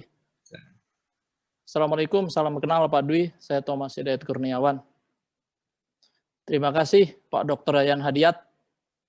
Saya sebenarnya bukan praktisi HR, Pak. Saya ingin belajar. Pertanyaannya, walaupun saya tadi jujur aja mengikutinya, kadang sambil melakukan hal lain. Jadi mohon maaf Pak Dr. Yayan kalau ada yang saya tidak simak. Sekilas HRBP ini mengarah ke bisnis strategik. Mungkin itu ya Pak Yayan, itu pertanyaan saya. Salah satunya ya. Salah satunya ya. Ya, ada 4 kuadran itu. 4 kuadran. Berarti 4 kuadrannya sama porsinya atau ada fokus khusus begitu? Ya. Kalau begitu. kalau porsi ini langsung aja Pak Dwi Nung Sewu ya. Ya, silakan, terima kasih. Ya. Sebenarnya kan tergantung kondisi perusahaan ya. Kalau seperti saya masuk ke industri marmer waktu itu ya, mereka problem di operation, Pak. Problem di operation dan ternyata masalahnya strategik ini ya, terkait dengan proses bisnis, kemudian bagaimana value chain di perusahaan itu tidak didefinisikan ya, kemudian kita mendefinisikan nilai buat customer itu apa. Jadi kita masuk ke strategic partner dulu waktu itu. Ya, jadi tetapi paralel di situ kita boleh masuk ke employee champion ya. Kita memberhasilkan karyawan dilibatkan, kemudian nanti setelah mendapatkan sesuatu bagaimana kita bisa meningkatkan ya dari sisi kekaryawanannya. Jadi itu pilihannya tergantung ya bagaimana kondisi saat itu ya. Tetapi harus 4-4 dilakukan ya dilakukan. Nanti bagaimana pelaksanaannya itu lihat sikonnya, mana yang lebih urgent ya, penting dan mana yang urgent gitu. Saya kira mungkin itu. Oke, terima kasih. Ya, baik. Terima kasih Pak Yayan. Nah, begitu Pak Thomas. Ya, mengarah ke strategik, tapi ya tidak bisa mengabaikan hal lainnya dari 4. Betul. Silakan untuk Bapak Ibu yang lainnya open mic. Silakan. Nah, ini kalau belum ada ini sambil membuka gitu ya, sambil nunggu teman-teman yang lainnya. Ini ada 4 area tadi Pak Yayan. Siap. Ada 4 area, yaitu bagaimana kita melakukan transformasi tadi itu ya, bagaimana kemudian kita akan menjadi strategic partner, kemudian dari strategik itu kita harus bisa menjadi agen perubahan, kemudian kita dari agen perubahan itu kita membawa orang-orang untuk bisa employee champions, dan agar semua 3 hal tadi itu bisa tercover gitu ya, expertise kita juga harus kita tingkatkan ya, gitu ya, kemampuan kita, pemahaman terhadap aturan-aturan, terhadap undang-undang, terhadap perilaku-perilaku itu perlu kita tingkatkan gitu ya. Nah, seperti tadi disampaikan Pak Thomas gitu ya, ini lebih kepada strategik. Nah, ini Pak Yayan yang sering menjadi momok di industri kita gitu ya, khususnya untuk industri-industri yang menengah ke bawah. Kalau industri-industri yang cukup bagus itu ya mungkin. Nah, untuk yang menengah ke bawah itu problemnya kadang begini Pak, antara strategik vs apa namanya ya, simpelnya lah financial kondisi gitu ya, financial condition gitu ya. Nah, sekarang ini mau ngembangkan gimana, apalagi kondisi ini, apalagi kondisi apa namanya pandemi gini ya. Mau ini, wah duitnya aja kagak ada gitu. Itu yang jadi klasik gitu Pak. Nah, sebenarnya bagaimana kemudian clue atau tip khusus untuk orang HR ini bisa meyakinkan kepada owner atau pemilik Pak, sehingga walaupun kondisi apa namanya kondisi keuangan yang itu kita fokus kepada di area ini, strategi ini pun sangat penting gitu, sangat vital gitu. Bagaimana tipnya Pak untuk memberikan ini kepada rekan-rekan ini khusus karena kan ini juga banyak perusahaan-perusahaan yang menganggap bayar. Begitu Pak Yayan. Nah, ini pentingnya moderator Pak Dwi. Ya, jadi memang menggali ya apa namanya kemungkinan yang tidak ditanyakan tapi penting buat kita ya.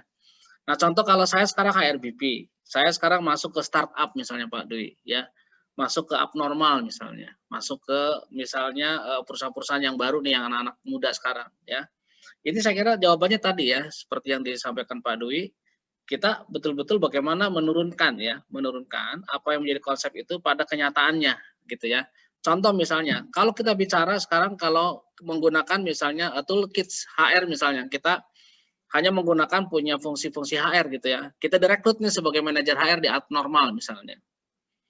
Nah, kalau orang bisnis partner dan bukan bisnis partner kelihatan Pak. Kalau yang betul-betul hanya HR zaman dulu gitu ya, dia langsung rekrutmennya apa gitu ya, perlu pelatihan apa gitu ya. Jadi bagaimana betul-betul dia memikirkan tentang fungsi HR. Tapi kalau bisnis partner tidak, dia langsung masuk ke customer, dia pelajari betul ini customer ngapain di sini. Dia betul-betul canvassing Pak, canvassing betul-betul dia mendalilkan. Kenapa orang mau masuk ke kafe kita? Ya, kenapa orang mau ngopi di tempat kita? Nah, dia pelajari betul. Nah, dia akan tarik itu ke dalam kepada kebijakan HR. Kalau begitu, saya perlu orang yang seperti ini karyawannya. Itu namanya outside in, Pak. Nah, jadi bedanya kalau Anda hanya menggunakan skill HR untuk fungsi-fungsi di perusahaan, itu zaman dulu, Pak. HR zaman dulu, gitu ya. Jadi, oke, gimana? Ya, kita harus rekrut orang-orang terbaik, Pak. Terbaik kan si pengusaha bilang, wah kalau gitu saya berbiaya mahal nih, kan begitu seperti Bapak bilang tadi, jangankan buat bayar orang mahal kan gitu. Anda bisa lihat Starbucks contohnya, ya Starbucks tuh berapa kali dibully orang itu, ya jangan begini, jangan begitu, orang tetap penuh. Kenapa Starbucks? Karena mereka menemukan dalil kenapa mereka mau ngopi di tempat di Starbucks. Bayangkan coba orang hanya 5 orang, hanya 4 orang mereka sangat efektif bekerja. Dibandingkan saya pernah lihat satu outlet fast food gitu di mall begitu ya. Waktu briefing pagi saya hitung ada 17 orang, Pak. Outletnya kecil sekali. 17 orang dibandingkan Starbucks hanya 5 orang.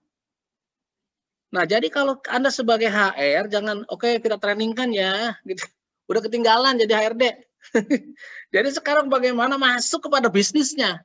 Jadi kalau si owners bilang bagaimana? Waduh, bos, kita temukan bos, ini hasil riset kita, masuk tuh ke predictive analysis. Ini kenapa dalilnya kita temukan, kenapa orang ngopi di tempat lain begini, kenapa begini, kenapa begitu. Jadi saya perlu orang seperti ini. Jadi bukan bicara mahal, tidak mahal, tetapi betul-betul kita align to the business strategy. Nah, jadi kan Bapak bisa lihat, sekarang banyak kan kafe-kafe yang rontok, Pak. Hanya 6 bulan rontok kan banyak. Kenapa? Mereka tidak menemukan dalil kenapa mereka bikin kafe. Itu namanya value proposition tidak bisa ditemukan. Nah, HR harus masuk ke sana. Nggak bisa kita bawa sertifikat dari GNIK gitu, nggak bisa itu gitu. Saya punya kompetensi HR nih ya. Itu kan betul-betul di otak kita, di domain kompleks kita. Tetapi waktu kita melakukannya pakai konsep HRBP, masuk ke bisnisnya, pelajari bisnisnya. Jadi si owner itu merasa terbantu. Ya bahkan bagaimana? Udah tos, tenang aja bos, begini kan begitu. Jadi jangan, oh ini kurang orang, ini begini, kita lakukan job analysis ya, udah ketinggalan Pak. Ya bahkan kita kontrak 6 bulan nggak diperpanjang Pak, HRD Pak. Setelah kamu masuk kok jadi biaya mahal sekali ya, kan begitu, betul Pak Dwi? Nah ini perlunya moderator kan begitu ya, memancing nih. Saya kira itu Pak Dwi ya, mungkin itu. Oke, terima kasih Pak Yayan. Nah, ini rekan-rekan, dan kita dapatkan satu pencerahan lagi. Nah, ini masih ada pertanyaan dari Pak Thomas juga Pak Yayan. Mohon ini ya, sebelum pulang tadi. HRBP dengan outside in tadi Pak. Artinya HR harus paham konteks dan organisasi. Apakah ini persyaratan ISO 9001? Betul. Gitu. Ya, betul Pak. Betul. Ya. Oke. Apalagi dengan update 2015 ya, kita Ya. harus paham pastel itu, HRD harus outside in. Yes. Nah, untuk teman-teman yang mungkin karena nggak diambil manajemen ya, kalau yang ngambil manajemen mungkin sangat paham ya dengan pastel ya. Tapi untuk teman-teman yang nanti kita bisa sharing lebih lanjut lagi Ya, kalau kita dapat itu. Ya. Ini ada pertanyaan juga dari karena namanya Oppo ya. Namanya nggak tertulis di sini. Ya. Lalu penerapan HRPP dengan 4.0 seperti apa dan bagaimana kesinambungan dengan Undang-Undang Tenaga Kerja saat ini? Mohon pencerahannya, Pak. Nah, Oke. silakan, Pak. Langsung Pak Dwi ya. Kalau untuk 4.0 tadi sudah saya singgung ya. Jadi bagaimana kita humanizing teknologi ya. Jadi orang harus terbiasa bekerja dengan data ya, dengan angka dan serba digital ya. Contohnya sekarang di tempat saya ya, transaksi HR sudah cukup di handphone sekarang ini. Ya. Saya sekarang menangani 8 perusahaan, 8 pabrik ya, kalau saya harus visit bagaimana, Pak? Kan begitu. Nah, jadi memang sekarang dengan teknologi ya, semua dengan infrastruktur teknologi. Nah, jadi kalau 4.0 saya kira tadi sudah saya bahas, intinya bagaimana kita menjadikan orang itu ya keluar daripada tadi ya, bukan sekedar personel ya. Kita sudah bagaimana menjadikan orang sebagai investor di perusahaan. Makanya kita harus kapitalisasi ya apakah intelektualnya, kemudian apakah itu social capitalnya, supaya bisa mengenerate revenue bagi perusahaan. Apakah itu terlalu konsep? Ya memang konsep, Anda harus lakukan itu. Harus mulai lakukan ya dengan bagaimana 4.0 ini, dan tetap bahwa HR ternyata malah diperlukan sekarang 4.0 ini. Sekarang Bapak atau Pak Duhin cari deh HR manager tuh yang bagus. Susah Pak sekarang Pak. Betul ya, jadi memang mereka sangat laku sekarang di lapangan ya, karena memang seperti itu. Yang kedua, bagaimana kesinambungan dengan undang-undang yang baru ya. Nah, ini bagi praktisi HRD ini, jadi memang harus secara bijak melihat undang-undang ini. Undang-undang ini judulnya adalah Undang-Undang Cipta Kerja, Pak. Bukan Undang-Undang Ketenagakerjaan. Nah, kan beda Pak Dwi, ini orang hukum deh Pak Dwi ya. Jadi memang pemerintah memang ini perspektifnya pada mau menciptakan pekerjaan gitu ya, yang secara konsekuensi oleh kita mungkin banyak yang mungkin ya bisa dipahami sebagai merugikan karyawan. Tetapi dalam perspektif cipta kerja ini memang mereka membangun bagaimana menciptakan lapangan kerja yang banyak gitu. Nah, kalau dikatakan HRBP ya pasti ini terpengaruh nih. Oleh karena itu kepiawaian HRD saat ini ya, karena Undang-Undang Cipta Kerja ini sekarang mungkin membuka perselisihan, Pak. Ya, karena tadi ya interpretasinya begini, ini bagaimana, Pak? Ya, undang-undang belum ada turunannya udah banyak ribut kita kan begitu. Nah, jadi memang tetap bagaimana kita memberhasilkan karyawan, meyakinkan kepada karyawan dan kepada manajemen. Contohnya kalau sudah ada PKB misalnya, yang nilainya misal di atas dari undang-undang. Bagaimana kita menjembatani ini sebagai perusahaan dan sebagai karyawan. Nah, ini juga sama. Kita bagaimana bisa menggali itu menjadi satu peluang untuk bisa melakukan hubungan industri yang harmonis gitu ya. Jadi memang ini agak sedikit beda konteksnya, mungkin Pak Dwi yang lebih kompeten ya. Tetapi bagi saya tetap bagaimana menciptakan harmonisasi ini ya. Anda harus menjelaskan tanpa ada tadi muatan yang pokoknya perspektifnya cipta kerja ini gitu ya. Kita mungkin harus berkorban gitu ya, meskipun mungkin kena kita sendiri gitu ya, kita sendiri ya, akhirnya kita harus bagaimana membangun istilahnya investasi di Indonesia yang konsekuensinya mungkin tadi ya ada berkaitan dengan masalah ketenagakerjaan. Memang undang-undangnya sekarang Undang-Undang Cipta Kerja kan begitu Pak, betul Pak Dwi ya? Saya kira mungkin itu jawaban saya, nanti Pak Dwi silakan yang lebih kompeten itu. Baik Pak, terima kasih. Ini sambil nunggu deh. Nah, rekan-rekan, Bapak Ibu pejuang kompeten gitu ya. Tadi pemaparan beliau kemudian juga menjawab, menguraikan, menjelaskan dari beberapa pertanyaan. Mudah-mudahan mendapatkan satu pencerahan benar gitu ya. Nah, menyambung tadi Pak Yayan, menyambung tadi sambil ini. Silakan Bapak Ibu kalau ada yang sudah disimpan gitu ya, silakan bisa open mic ataupun di chat juga boleh gitu ya. Nah, sambil nunggu itu Pak ya, nah, karena waktu kita masih ada ya. Siap. Masih berapa kali pertanyaan lagi Mbak Fathira. Ya, silakan Pak Thomas. Nah, ini Pak Yan. Menyambung tadi pertanyaan yang pertama, kemudian juga penjelasan dari Pak Yayan gitu ya. Bagaimana kemudian kita akan untuk mengimplementasikan konsep HRBP itu, bagaimana bisa diterima oleh owner maupun kemudian juga karyawan ya, konsep itu pada tim. Nah, tapi kita kadang itu ada lack of era, Pak. Bahasanya lack of era. Ada perbedaan masa itu sangat berpengaruh, Pak Yayan. Kalau untuk Bapak Ibu yang di sini ini yang eranya era milenial begitu, Pak, itu cepat familiar, cepat memahami gitu ya. Tapi kalau yang era-eranya era-era yang kolonial kayak saya begitu ya. itu agak gaptek, kemudian agak lama gitu ya. Dan memahaminya juga agak ribet gitu ya. Nah, ini tidak hanya terjadi pada di level pekerja. Karena di level owner sendiri itu Pak Yayan, ada kalau generasi pertama itu kan yang bapak-bapak itu was keputing-puting hasilnya saja. Kan begitu tuh. Enggak mau strategik, mau macam-macam gitu. Sing penting piro sih hasilnya gitu itu kadang gitu. Itu kalau yang mungkin generasi pertama gitu.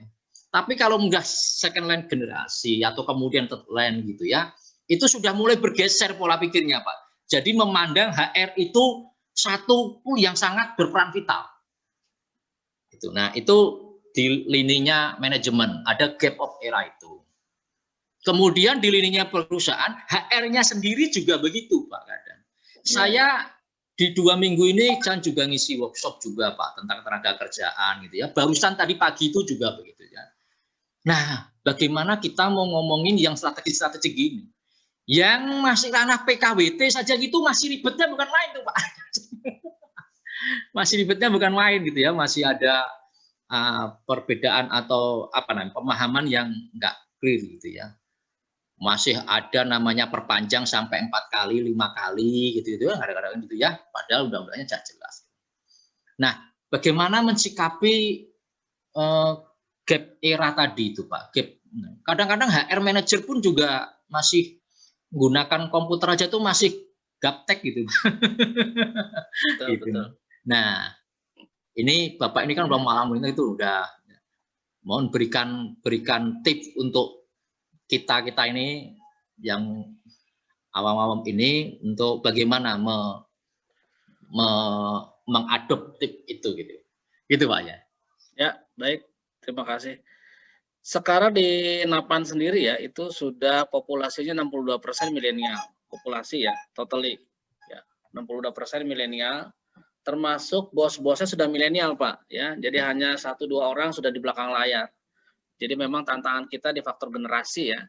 Dan bagi kita ada 2 tadi seperti Pak Dwi katakan, ada mengelola orangnya ya yang berbeda generasi, itu Anda harus pelajari itu work diversity kita ya. Kenapa zaman dulu itu team building sangat laku. Perusahaan-perusahahan konsultan mungkin Pak Dwi ngalamin tuh ya. Sampai 1 orang 4,5 juta outbound di mana begitu ya. Sekarang nggak perlu lagi Pak. Kenapa? Karena memang generasi kami, ini generasi saya ke sono, itu individualis Pak. Individualis, benerin mesin nggak boleh dilihat orang, takut tergantikan kita, gitu ya. Akhirnya mereka betul-betul membutuhkan untuk bisa working team, ya dipanggil konsultan. Sekarang nggak perlu lagi. Kenapa? Generasi milenial lebih enjoyable. Mereka lebih betul-betul bisa sharing, bisa berbagi mereka ya. Cuman tadi ya bedanya dengan generasi saya ke sono gitu ya. Kalau saya itu mungkin lebih setia pada perusahaan gitu ya. Loyal, ini Pak Dwi ngalamin lah kita mikir-mikir mau resign aja kita mikir-mikir betul ya. Ini gimana perusahaan? Anak-anak sekarang enggak. Sekarang ngomong besok terakhir Pak. Ya, Pak besok saya terakhir Pak ya. Kita mau ngomong apa? Ini generasi Pak. Nah jadi kita nggak bisa lagi mereka juga nggak butuh perklaring kok sekarang. Jadi beda dengan kita dulu ya. Jadi memang seperti itu dan ini yang saya kira ya dalam mengelola orang pun sekarang sudah berubah. Jadi kita mesti betul-betul apa namanya mengerti betul bagaimana sikap dan perilaku kerja dengan faktor generasi ya. Yang kedua dengan mengatasi pimpinan sama ya. Dan kita sebagai HRD harus gunakan expert power, Pak. Kalau ditanya jangan ayo-ayo, langsung jawab, Pak. Mereka nggak sebentar Pak, saya cek dulu. Jangan begitu. Harus ngelotok undang-undang di otak kita semua. Tanya langsung jawab. Ya, termasuk jumlah karyawan berapa begini semua harus di sini. Nah, itu kan bahwa kita memang expert di dalam mengelola sumber daya manusia gitu ya. Nah, contoh misalnya bagaimana kajian undang-undang Omnibus Law. Jangan pakai katanya, baca undang-undang tuh HRD. Mana yang lama, mana yang baru. Kan begitu. Waktu dijawab, ini Pak, ininya belum ada, ini belum ada, ini belum ada. Jadi mereka nggak tanya-tanya sama kita, gimana? Pakai yang lama dulu Pak. Begini aturan mainnya. Nah jadi contoh ya, contoh Pak Dwi.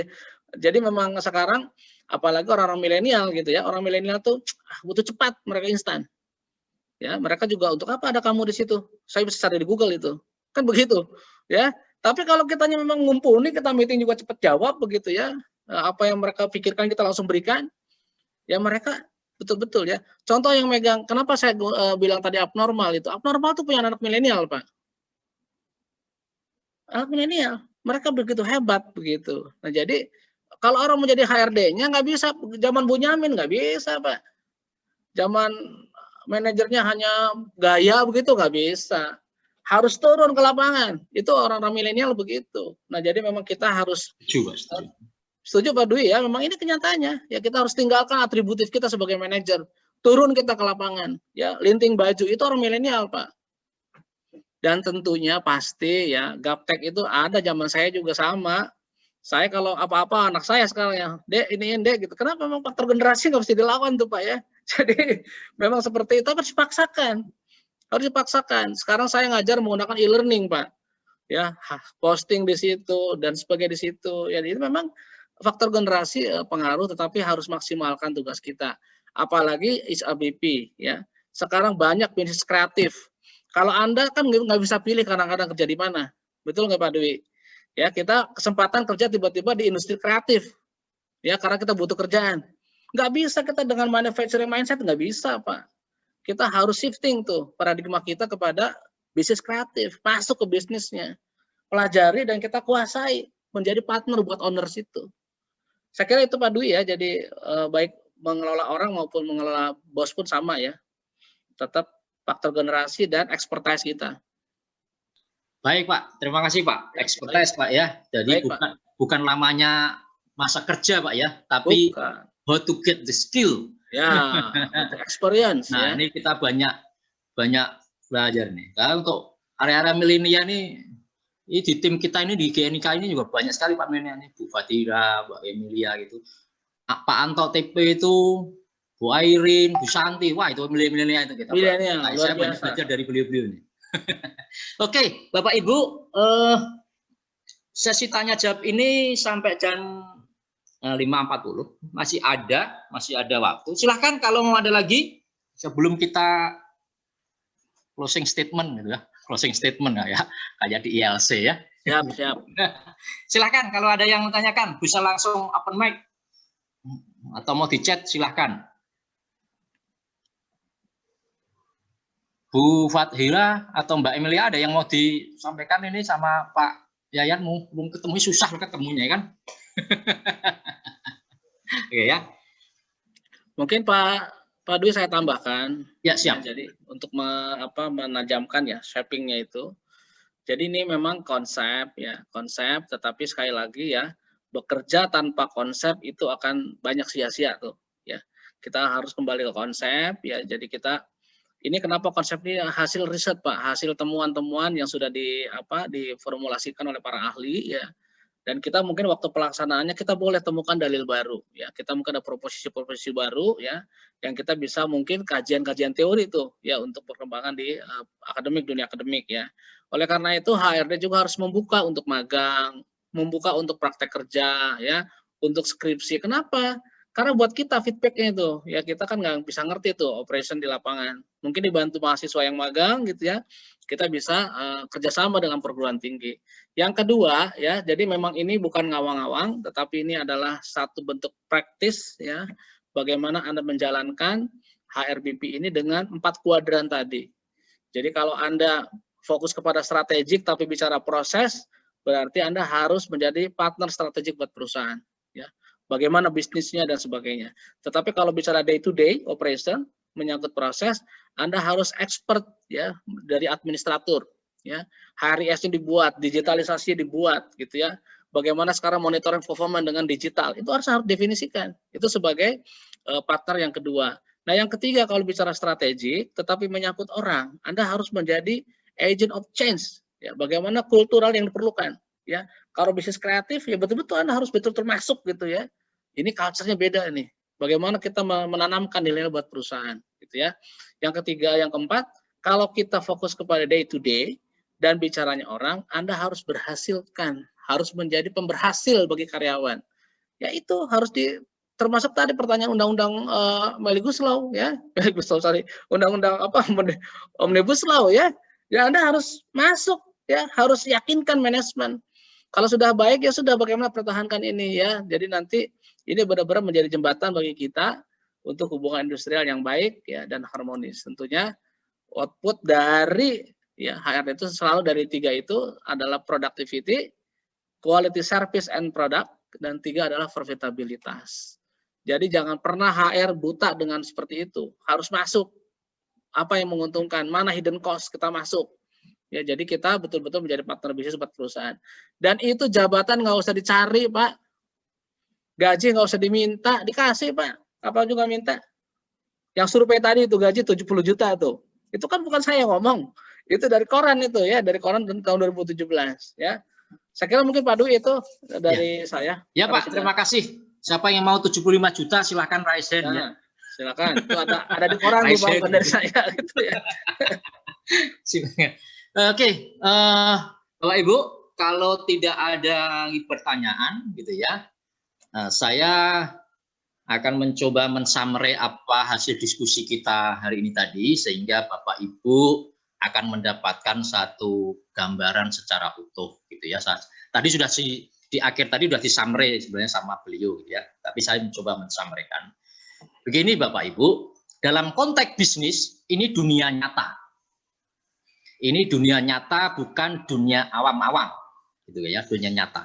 Dan bisnis itu hanya selalu ngomong hanya profit, walaupun ada yang lainnya, tapi profit. Nah, kalau kemudian kita ngomongin yang berkaitan dengan human resource business partner, ya ini menjadi partner bisnis gitu. Maka apa yang harus dilakukan, apa yang harus diimplementasikan diskusi kita gitu, ya bagaimana kita bisa mensupport ke profit tadi. Goalnya, bagaimana kita bisa mensupport ke profit tadi. Untuk bisa mensupport ke profit tadi, apa yang harus dilakukan, teman-teman, untuk bisa support tadi itu?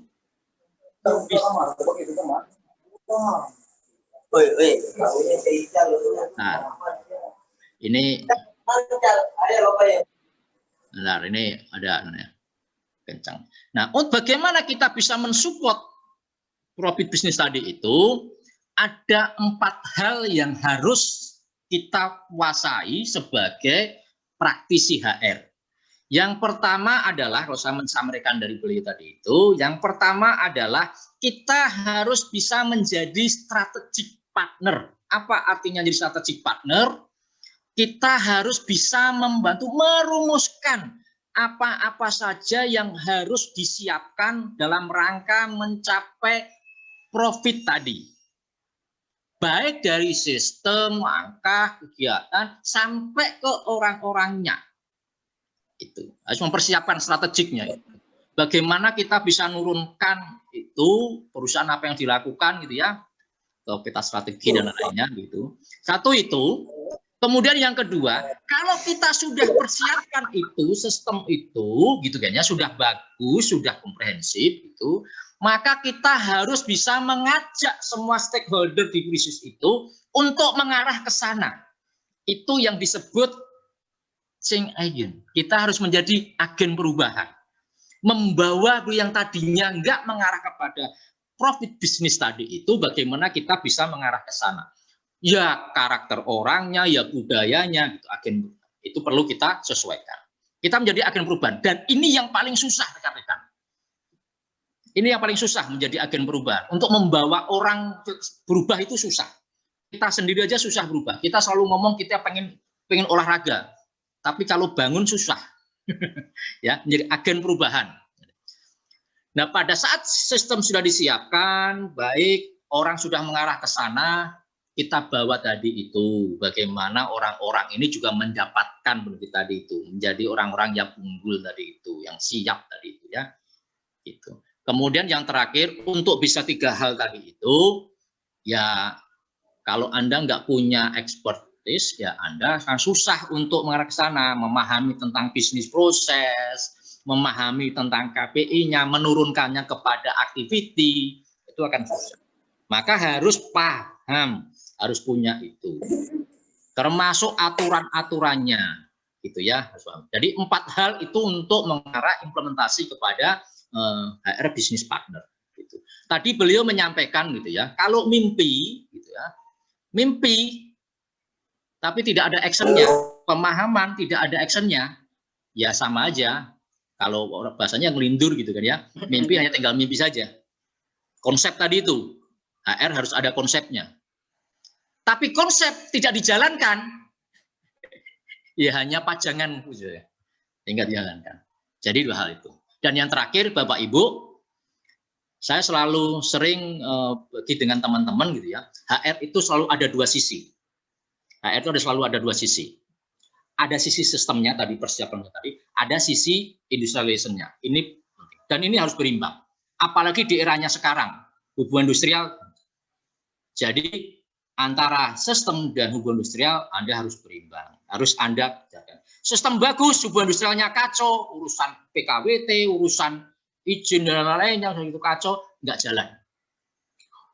Industrialnya bagus, adem ayem, tapi nggak ada ini. Susah untuk mencapai target tadi. Jadi penting 2 hal tadi itu. Nah, ini summary kita terakhir, Bapak Ibu. 4 hal tadi ditambah hal tadi untuk harus sama-sama dipahami. Itu saya rasa begitu, Pak Yayan, summary diskusi kita hari ini. Mudah-mudahan ini bisa memberikan gambaran ya, untuk saya pribadi maupun untuk teman-teman yang lainnya, sehingga kita akan lebih pede lagi dan akan lebih cepat lagi di dalam menjalankan amanah kita sebagai praktisi HR. Ya, itu ada tambahan dari Pak Yan sebelum kita cukup. Baik, Mbak Emilia, itu kita sudah summary, saya sudah cukupkan, gitu ya. Sebelum kita akhiri dan kita kata penutup kan nanti terakhir, gitu ya. Saya kembalikan dulu kepada Mbak Emilia. Silakan Mbak Emilia, saya kembalikan waktu dan buat saya. Terima kasih, Alhamdulillah acara diskusi kita kali ini berjalan dengan lancar, luar biasa sekali, ada banyak sekali saran-saran membangun yang didapat dari narasumber kita, Bapak Yayan Hadiat. Terima kasih Bapak Yayan telah berkenan menyempatkan waktunya berbagi ilmu dan menginspirasi kita semua, serta moderator kita Bapak Dwi Saryanto yang luwes mengatur jalan dan diskusi dengan baik. Baik, para hadirin sekalian, saat ini kita masuk ke agenda foto bersama dengan para narasumber dan moderator. Para hadirin sekalian, kami berikan waktu 1 menit untuk membuka kamera bila ada yang ingin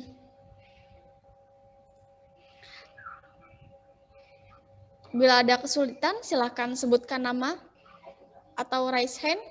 Kami akan bantu untuk membuka kamera.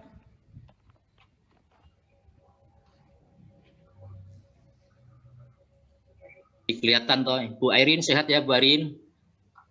Bu Irna Mega sehat ya? Sehat Pak Dwi. Alhamdulillah. Pak Ardiman. Ya, siap.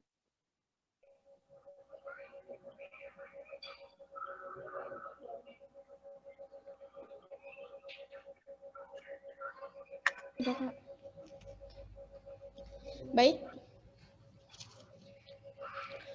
Untuk sesi foto bersama, kita pose kompeten. Pose kompeten. Kompeten. Iya. Bagi para pejuang kompeten, ayo silakan berpose kompeten. Baik. Baik, saya akan hitung untuk foto bersama 1, 2, 3. Ya. Ya. Baik, luar biasa sekali partisipasi hadirin para hari ini. Terima kasih. Baik, para hadirin yang berbahagia, acara selanjutnya penyerahan sertifikat digital kepada moderator dan narasumber kami sampaikan oleh Bapak Hardiman selaku seksi GNIK, Sekretaris GNIK Area Bogor. Halo Mbak. Bapak Pesahiri. Iya Mbak. Iya. Iya. Direktur Iya. GNIK Area Bogor sedang berhalangan hadir karena sakit, karena beliau. Iya Mbak. Iya. Beliau Iya. kami Dengar saya persilakan. dengar. Ada apa? Saya lagi nge-zoom.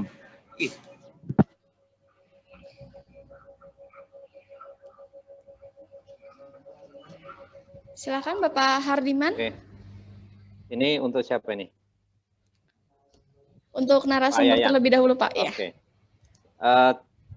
Dari GNIK dan First Time mengucapkan terima kasih kepada Pak Yayan, Pak Yayan Hadiat, Terima kasih. Pak. selaku narasumber hari ini. Mudah-mudahan pencerahannya terkait dengan HRBP atau Human Resource Business Partner ini bisa kesampaian dan bisa dilaksanakan di semua perusahaan. Amin. Harapan kita adalah bahwa HRBP ini adalah berperan aktif di dalam mencapai sasarannya sebagai seorang HRP yang terjun langsung ke dalam production atau business partner. Bisnis artinya lebih cenderung ke arah bisnisnya. Ya, ini Pak Yayan, mohon maaf tidak bisa memberikan terlalu banyak. Ini hanya e-sertifikat. Mudah-mudahan ini menjadi journey Bapak selaku pendidikan dan termasuk juga praktisi. Diharapkan nanti juga bisa memberikan semangat lebih jauh lagi ke depannya untuk memberikan motivasi dan edukasi learning yang lain di masa yang akan datang. Istilahnya tahun depan gitu ya Pak ya. Siap, Monggo silahkan diterima Pak Yayan Siap, sertifikatnya. Terima kasih, hatur nuhun Pak Hardi. Baik, terima kasih Pak Yayan atas diterimanya sertifikat ini. Silahkan Bu Emilia lanjut. Ya, selanjutnya untuk Bapak moderator kita Pak, untuk sertifikatnya. Pak moderator kita yang memang aktif di GNIK juga, kemudian aktif di HRD Bogor, hari ini telah menjadi saksi dari GNIK dan First Time yang telah memberikan kontribusinya kepada masyarakat Bogor terkait dengan e-learning. Pak Dwi, sertifikat ini mohon diterima untuk supaya menjadi motivasi lebih lanjut lagi untuk masa yang akan datang dan bisa memberikan pencerahan lebih lanjut terkait dengan hubungan industrial maupun terkait dengan ke-HR-an yang lainnya. Monggo bisa diterima Pak Dwi. Terima kasih, Alhamdulillah, terima kasih Pak Hardiman dan tim dari GNIK Bogor serta First Time juga HRM Global.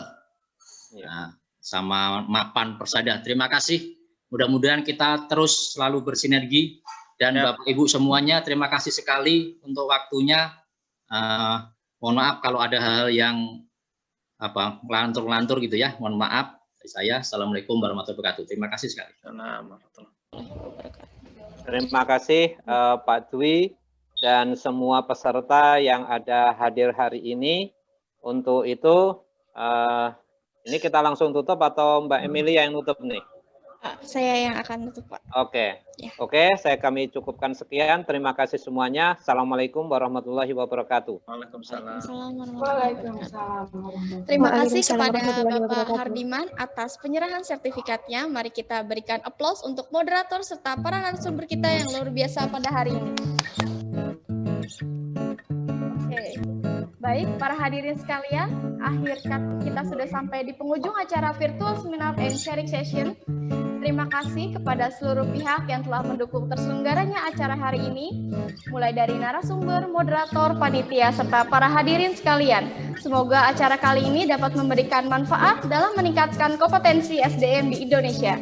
Sebelum acara ini kami tutup, bantulah kami untuk selalu melakukan perbaikan dan mengisi link evaluasi di bit.ly/evaluasi virtual seminar, dan untuk mengetahui acara terbaru GNIK Area Bogor lewat Instagram kami di @gnik.bogor.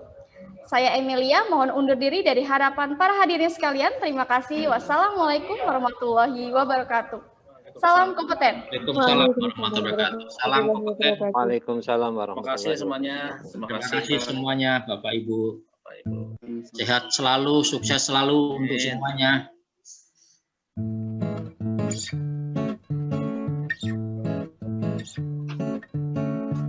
Oke, izin live ya.